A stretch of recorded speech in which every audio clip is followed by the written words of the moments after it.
I've lived alone for years, and I've heard plenty of strange noises at night. But this wasn't a noise. It was the sound of someone carefully testing my locked front door, as if they already knew exactly how quiet they needed to be. This happened a little after midnight, on a night that felt completely ordinary, until it wasn't. I still think about how calm everything felt right before it started, because if I had known what was about to happen, I don't think I would have stayed as still as I did. I live in a small ground-floor apartment at the edge of a quiet residential area. Nothing fancy, just one bedroom, a living room, and a front door that opens directly to a dimly lit sidewalk. That night, I had locked the door like I always do. Deadbolt, chain, habit. I remember checking it before bed because I had come home late, and something about the street felt off. Too quiet. No cars. No distant voices. Just the faint hum of a streetlight outside.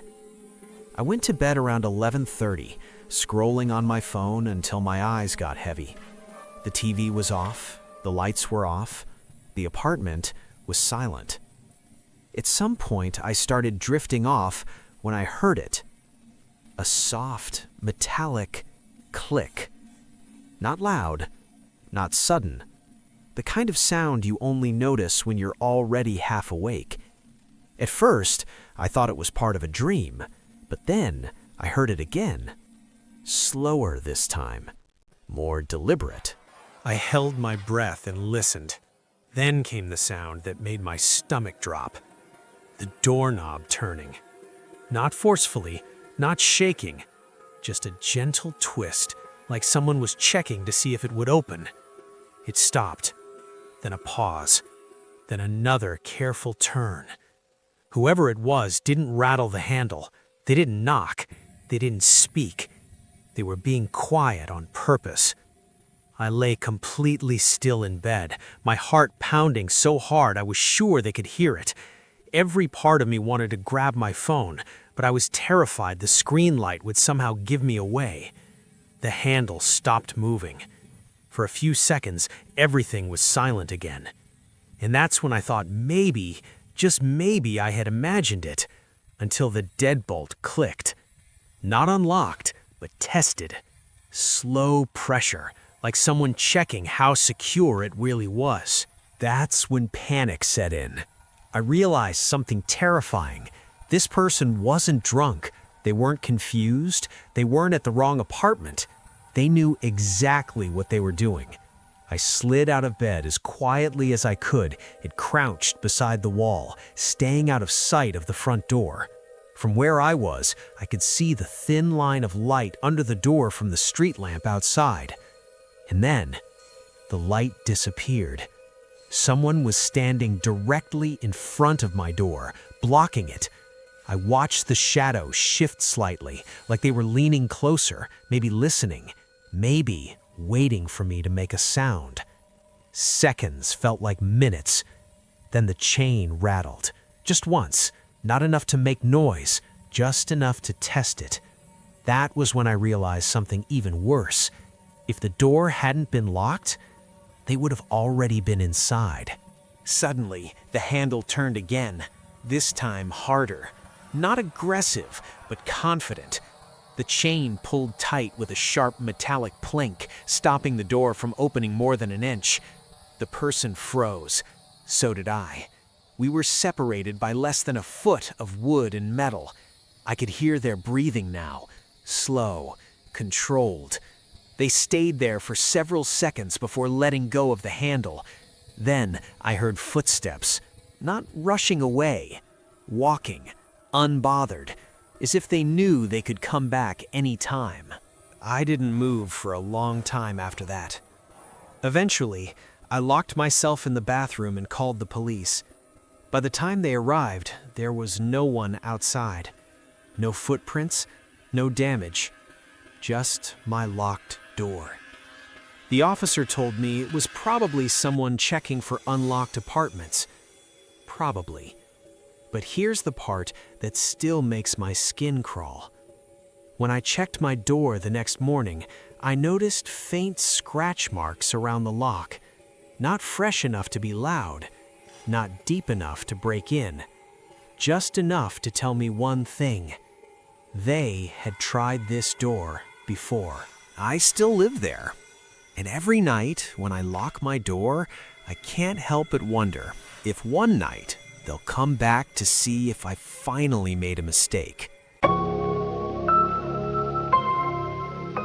At first, I was relieved when I heard the noises, because I was sure they were coming from outside. It took me far too long to realize the sounds were actually coming from inside my house. This happened late one night when I was alone and half distracted, trying to ignore the usual sounds a house makes after midnight. I wish I had paid closer attention sooner. I live in a small house, just far enough from the main road that nights are usually quiet. No traffic, no nearby neighbors, just wind, insects, and the occasional animal moving through the yard. The house always feels peaceful at night. Most nights I can sit quietly and hear nothing at all but the faint hum of electricity.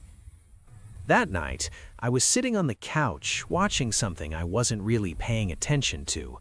The lights were dim, and the only window near me was covered by thin curtains that moved slightly whenever the air shifted.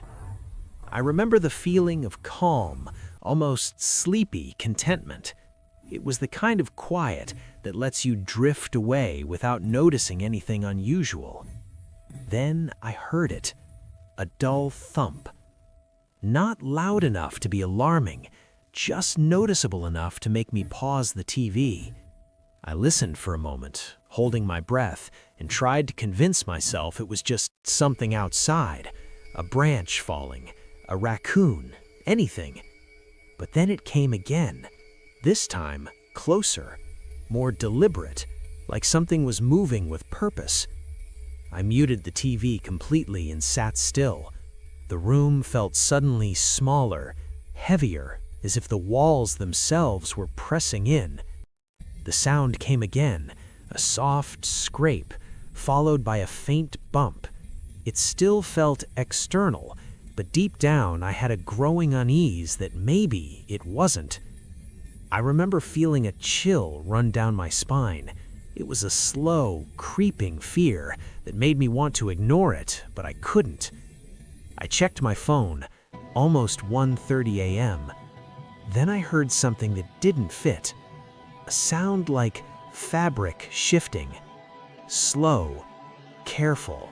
It didn't echo like it would have if it came from outside. It sounded close. I stood up slowly and walked toward the hallway, telling myself I was overthinking it. Old houses make noises, I knew that.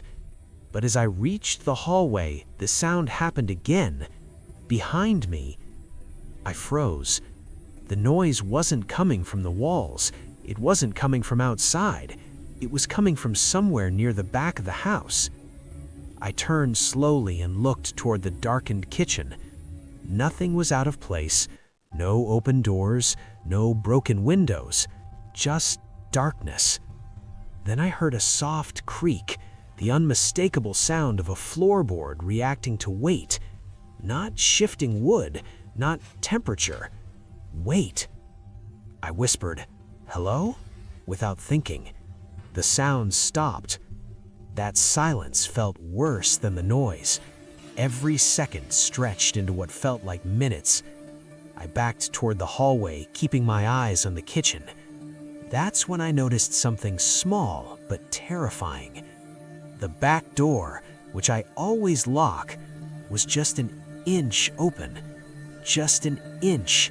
Enough to let in cold air. Enough for someone to slip inside quietly. I hadn't heard it open. I hadn't heard footsteps enter, which means whoever it was had already been inside long enough to move around without rushing. I stood there, barely breathing, when I heard it again. This time, it came from the hallway closet. A soft, controlled inhale. I ran. I didn't check the closet. I didn't shout. I grabbed my keys, rushed out the front door, and didn't stop until I was inside my car with the doors locked. The police searched the house later, and they didn't find anyone. But they did find something else. The closet door had scratch marks on the inside, like someone had pulled it shut from within. I still hear strange sounds at night, but now I know the most dangerous ones are the ones you convince yourself are coming from outside.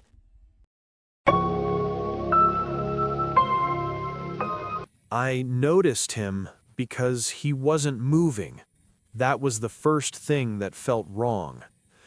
At first, I didn't even register him as a person, just a shape, a darker patch against the faint porch light. It was late, somewhere between midnight and the quiet hour that feels like the world is holding its breath. I had gotten up to get a glass of water.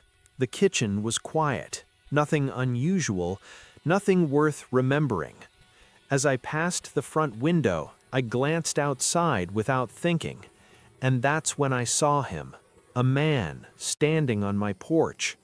He was positioned directly in front of my door, not knocking, not pacing, not shifting his weight, just standing there, facing the door.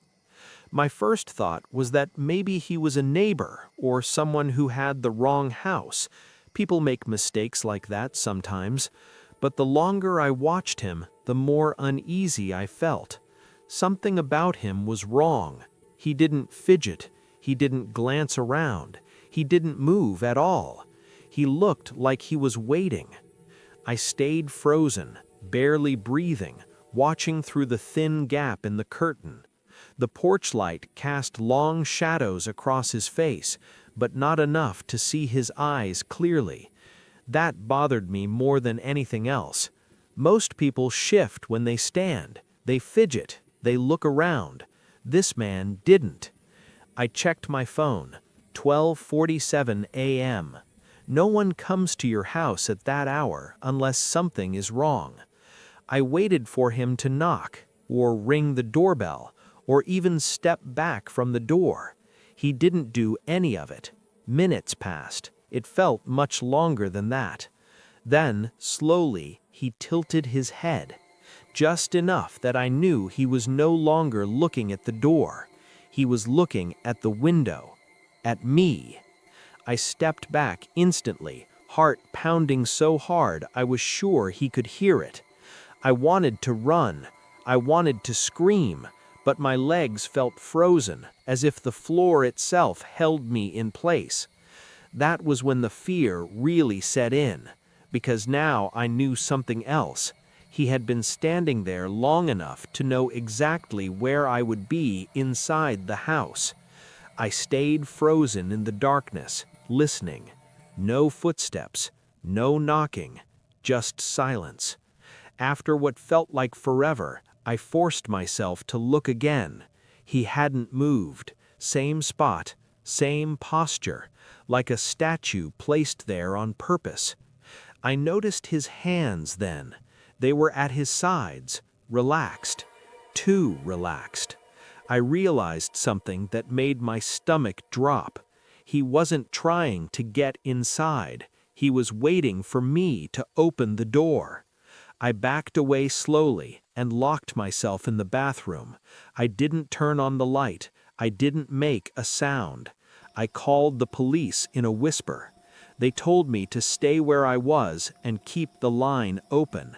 I listened as they knocked on my door from outside. By the time they arrived, the man was gone. No footprints, no signs of where he went, just the faint warmth of the porch light still glowing. One of the officers asked me how long the man had been standing there. I told him the truth. I didn't know, because I still don't know how long he was there before I noticed him. Even now, I can't stop thinking about it.